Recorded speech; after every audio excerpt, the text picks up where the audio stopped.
Hi friends, NIOSന്റെ 12ാമത്തെ അധ്യായമാണ് long term sources of finance എന്നുള്ളത്. സാമ്പത്തിക ദീർഘകാല സ്രോതസ്സുകൾ. കഴിഞ്ഞ അധ്യായത്തിൽ നമ്മൾ ഹ്രസ്വകാല സാമ്പത്തിക സ്രോതസ്സുകളെ കുറിച്ചാണ് പറഞ്ഞത്.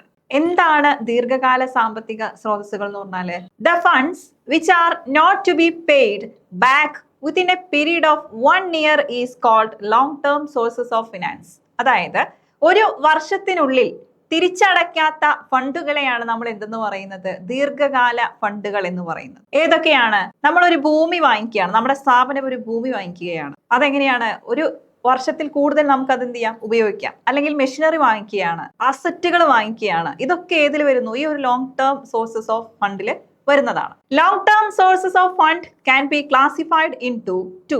ഏതൊക്കെയാണ്? External sources and internal sources. ഈ ഒരു ദീർഘകാല സാമ്പത്തിക ഉറവിടം നമുക്ക് 2 രീതിയിൽ കണ്ടെത്താം. നമ്മുടെ ബിസിനസ് ആരംഭിക്കുന്നതിന് നമുക്ക് ഫണ്ട് വേണമല്ലോ. അത് ഒരു വർഷത്തിൽ കുറയാതെ നമ്മൾ ഫണ്ട് കണ്ടെത്തി കഴിഞ്ഞാൽ അത് ഏതായി? ഷോർട്ട് ടേം ആയി. ഒരു വർഷത്തിൽ കൂടുതൽ കണ്ടെത്തി കഴിഞ്ഞാലോ അത് ലോങ് ടേം ആയി. ഈ ഒരു ലോങ് ടേം ഷോർട്ട് ടേം ഫണ്ടുകൾ നമ്മൾ കണ്ടെത്തുന്നു എന്തിനു വേണ്ടിയിട്ടാണ്? നമ്മുടെ ബിസിനസ്സിലെ പ്രവർത്തനങ്ങൾക്ക് വേണ്ടിയിട്ടാണ്, അല്ലേ? നമ്മൾ നേരത്തെ പറഞ്ഞു കഴിഞ്ഞു, ഓൾറെഡി ഡിസ്കസ് ചെയ്ത് കഴിഞ്ഞു. എന്താണ്?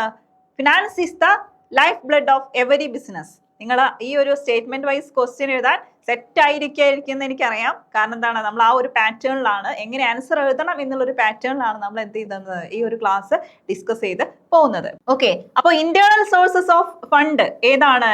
പ്രധാനമായിട്ടും റീറ്റെയിൻഡ് ഏർണിങ്സ് ആണ്. അതായത് നീക്കിയിരിപ്പ്, ലാഭം, കരുതൽ എന്നൊക്കെ പറയും. ഒരു സ്ഥാപനത്തിന്റെ ലാഭത്തിൽ നിന്ന് നിശ്ചിത അനുപാതം പ്രോഫിറ്റ് എന്ത് ചെയ്യാണ്? ഓഹരി ഉടമകൾക്ക് വിതരണം ചെയ്യാതെ സ്ഥാപനം നീക്കി വെക്കുകയാണ്. എന്തിനു വേണ്ടിയിട്ടാണ്? സ്ഥാപനത്തിന്റെ പിന്നീടുള്ള ആവശ്യങ്ങൾക്ക് വേണ്ടിയിട്ട് ആ ഒരു കരുതൽ ധനം എന്ത് ചെയ്യാണ്? മാറ്റി വെക്കുകയാണ്. ഈ ഒരു എമൗണ്ട് ഓഫ് ഇൻവെസ്റ്റ്മെന്റ്, ഈ ഒരു ചെറിയൊരു നിക്ഷേപത്തെയാണ് നമ്മൾ എന്തെന്ന് പറയുന്നത്? ഈ ഒരു റീറ്റെയിൻഡ് ഏർണിങ്സ് എന്ന് പറയുന്നത്. നമ്മുടെ സ്ഥാപനത്തിലുള്ള ലാഭം തീർച്ചയായിട്ടും ആരാണ്? ഈ ഒരു ഓഹരി ഉടമകൾക്ക് എന്ത് ചെയ്യണം? അവരുടെ നിക്ഷേപങ്ങൾക്കുള്ള ഡിവിഡൻഡ് ആയിട്ട് നമ്മൾ കൊടുക്കേണ്ടതാണ്, അല്ലേ? അതങ്ങനെ കൊടുക്കാതെ ഒരു നിശ്ചിത എമൗണ്ട് നമ്മൾ എന്ത് ചെയ്യുന്നു?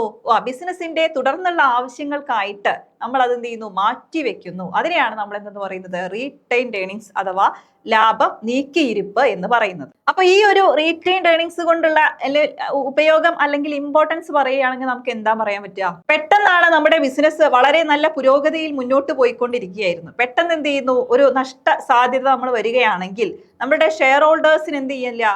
ഒരു കൊടുക്കാനുള്ള ഒരു ലാഭം നമുക്കില്ല, പ്രോഫിറ്റിൽ ഇല്ല, അത്ര തന്നെ ഇല്ല. അപ്പൊ നമുക്ക് എന്ത് ചെയ്യാം? ഈ ഒരു റീറ്റെയിൻഡ് ഏർണിങ്സിൽ നിന്ന് നമുക്ക് എന്ത് ചെയ്യാം?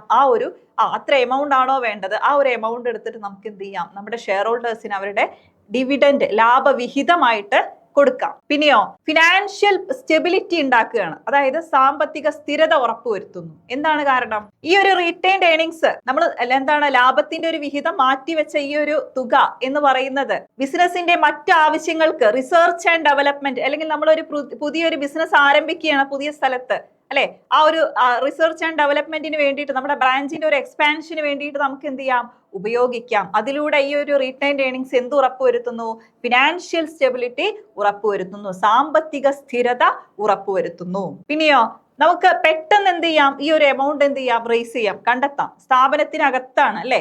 അത് നമുക്ക് എന്ത് ചെയ്യേണ്ട? ഷെയറോ ഡിബെഞ്ചറോ ഒന്നും ഇഷ്യൂ ചെയ്യാതെ തന്നെ നമ്മുടെ പ്രോഫിറ്റിൽ നിന്ന് മാറ്റിവെച്ച ഭാഗമാണ്. നമുക്കത് എന്ത് ചെയ്യാം? ചെലവ് കുറഞ്ഞ രീതിയിൽ തന്നെ പെട്ടെന്ന് നമുക്ക് എടുത്ത് ഉപയോഗിക്കാം, അല്ലെ? അല്ലാതെ മറ്റൊരു രീതിയിൽ ഷെയർ ഒക്കെ ഇഷ്യൂ ചെയ്യുകയാണെങ്കിൽ എന്താണ്? മാർക്കറ്റിൽ ഇഷ്യൂ ചെയ്യുകയാണെങ്കിൽ കുറച്ച് കോസ്റ്റ്ലി ആണ്. ആ ഒരു മറ്റിൽ തിരിച്ചു നോക്കുകയാണെങ്കിൽ എന്താണ്? ചെലവ് കുറഞ്ഞൊരു രീതിയാണ്. അപ്പൊ ഇതൊക്കെയാണ് എന്ത് ചെയ്യുന്നത്? ഈ ഒരു റീറ്റെയിൻഡ് ഏർണിങ്സിന്റെ മെറിറ്റ്സ് അല്ലെങ്കിൽ ഇമ്പോർട്ടൻസ് ആയിട്ട് നമുക്ക് പറയാവുന്നത്. ഓക്കെ, അപ്പൊ നമ്മൾ ഫണ്ട് കണ്ടെത്തുന്നതിനുള്ള ആന്തരിക ഉറവിടങ്ങൾ നമ്മൾ ഡിസ്കസ് ചെയ്ത് കഴിഞ്ഞു, അല്ലെ? ഇനി ബാഹ്യ ഉറവിടങ്ങൾ അഥവാ ആഭ്യന്തര ഉറവിടങ്ങൾ ഏതൊക്കെയാ വരിക?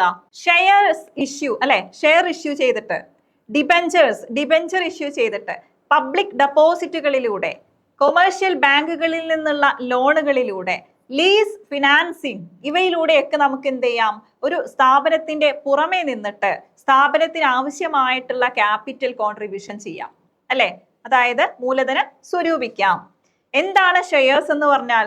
Shares is the smallest unit in to which the total capital of the company is divided. Total capital of the company is divided, അതായത് ഒരു കമ്പനിയുടെ മൊത്തം മൂലധനത്തെ ഡിവൈഡ് ചെയ്തിട്ട് ചെറിയ യൂണിറ്റുകളാക്കി എന്ത് ചെയ്തിട്ടുണ്ട്, വിഭജിച്ചിട്ടുണ്ട്. ആ ചെറിയ യൂണിറ്റുകളെയാണ് നമ്മൾ എന്തെന്ന് പറയുന്നത്, ഷെയർസ് എന്ന് പറയുന്നത്.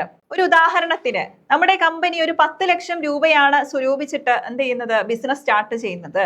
ഈ 10 ലക്ഷം രൂപ നമ്മുടെ കമ്പനി കണ്ടെത്തുന്നത് ഓരോ ലക്ഷത്തിന്റെ ഷെയർസ് ഇഷ്യൂ ചെയ്തിട്ടാണ്. അങ്ങനെ 10 പേരാണ് നമ്മുടെ ഈ ഓരോ ലക്ഷം രൂപ വീതം നമ്മുടെ കമ്പനിയിലേക്ക് ഇൻവെസ്റ്റ് ചെയ്തിട്ട് ആ ഒരു ടോട്ടൽ ക്യാപിറ്റൽ 10 ലക്ഷം കിട്ടുന്നത് എങ്ങനെയാണ്, ഈ ഓരോ ലക്ഷം വീതം എടുത്തിട്ടുള്ള ഓരോ ഷെയർ ഹോൾഡേഴ്സിൽ നിന്നാണ് അല്ലെ. അപ്പൊ നമ്മുടെ കമ്പനിയുടെ ടോട്ടൽ ക്യാപിറ്റൽ എന്ന് പറയുന്നത് എത്രയാണ്, 10 ലക്ഷമാണ്. ഈ ഓരോ ലക്ഷം എടുത്ത ആളുകൾ ആരാണ്, ഓഹരി ഉടമകളാണ് അല്ലെ, ഷെയർ ഹോൾഡേഴ്സ് ആണ്. The amount raised by issuing such shares, ഇങ്ങനെ നമ്മുടെ കമ്പനി പണം കണ്ടെത്തുന്നത് ഷെയർ ഇഷ്യൂ ചെയ്തിട്ടാണെങ്കിൽ നമ്മൾ അതിനെ എന്തെന്ന് പറയുന്നു, ഇക്വിറ്റി ഷെയർ ക്യാപിറ്റൽ. എന്താണ് ഇക്വിറ്റി ഷെയർ ക്യാപിറ്റൽ എന്ന് പറയുന്നു. This is also called ownership capital. ഇതിനെന്തെന്ന് പറയുന്നത്, ഓണർഷിപ്പ് ക്യാപിറ്റൽ എന്ന് പറയുന്നത്. ചിലപ്പോൾ 1 മാർക്കിന് ചോദിക്കാം, 1 മാർക്കിന്റെ ക്വസ്റ്റ്യൻ ആയിരിക്കാം. Equity share capital is also called dash, എന്താണ്, ഓണർഷിപ്പ് ക്യാപിറ്റൽ ആണ്. 1 മാർക്കിന്റെ ക്വസ്റ്റ്യൻ കിട്ടിയേ equity share capital is also known as എന്താണ്, ഓണർഷിപ്പ് ക്യാപിറ്റൽ എന്നും പറയുന്നുണ്ട്. എന്തൊക്കെയാണ് ഈ ഒരു equity shareholders, equity order shareholders ഉടമകൾക്കുള്ള അവകാശങ്ങൾ അല്ലെങ്കിൽ അവർക്കുള്ള നേട്ടങ്ങൾ എന്തൊക്കെയാണ്? ഇക്വിറ്റി ഷെയർ ഹോൾഡേഴ്സിന് എന്തുണ്ട്, വോട്ടിംഗ് അവകാശമുണ്ട്. അവരുടെ ബാധ്യത എന്ന് പറയുന്നത് അവരെടുത്ത ആ ഒരു ഷെയറിന്റെ മൂല്യത്തിൽ എന്ത് ചെയ്യുന്നു, പരിമിതപ്പെടുത്തിയിട്ടുണ്ട്. എത്ര രൂപയാണോ അവർ ഷെയർസ് എടുത്തിട്ടുള്ളത് അതിനനുസരിച്ചിട്ടുള്ള ബാധ്യത മാത്രമേ ആർക്കുണ്ടായിരിക്കുകയുള്ളൂ, ഇക്വിറ്റി ഷെയർ ഹോൾഡേഴ്സിന് ഉണ്ടായിരിക്കുകയുള്ളൂ. അവർക്ക് എന്തുണ്ട്, ഇക്വിറ്റി ഷെയർ ഹോൾഡേഴ്സിന് അഭിപ്രായ സ്വാതന്ത്ര്യമുണ്ട്. കമ്പനിയുടെ തീരുമാനങ്ങളിൽ അഭിപ്രായം പറയാനുള്ള ഒരു സ്വാതന്ത്ര്യം കൂടെ ആർക്കുണ്ട്, ഇക്വിറ്റി ഷെയർ ഹോൾഡേഴ്സിനുണ്ട്. അതുപോലെ തന്നെ അവർക്ക് എന്തും കൂടെയുണ്ട്, വോട്ടിംഗ് പവേഴ്സ് ഉണ്ട്. അപ്പൊ ആർക്കാണ് വോട്ടിംഗ് പവേഴ്സ് ഉള്ളത്, the day share holders has voting power ആർക്കാണ്, ഇക്വിറ്റി ഷെയർ ഹോൾഡേഴ്സിനാണ്. ഓക്കെ, ഇതുപോലെയുള്ള ഒരുപാട് ക്വസ്റ്റ്യൻ ആൻഡ് ആൻസേഴ്സ് എക്സ്പ്ലനേഷൻ ക്ലാസ്സുകൾ കൂടാതെ ഒരുപിടി ക്ലാസ്സുകളുമായിട്ട് നാഷണൽ അക്കാദമിയിലെ ഓരോ അധ്യാപകരും എന്തുണ്ട്, റെഡി ആയിട്ടുണ്ട്. വേഗം ജോയിൻ ചെയ്തോളൂ നാഷണൽ അക്കാദമിയിലേക്ക്. താഴെ കാണുന്ന നമ്പറിൽ കോൺടാക്ട് ചെയ്യും. താങ്ക്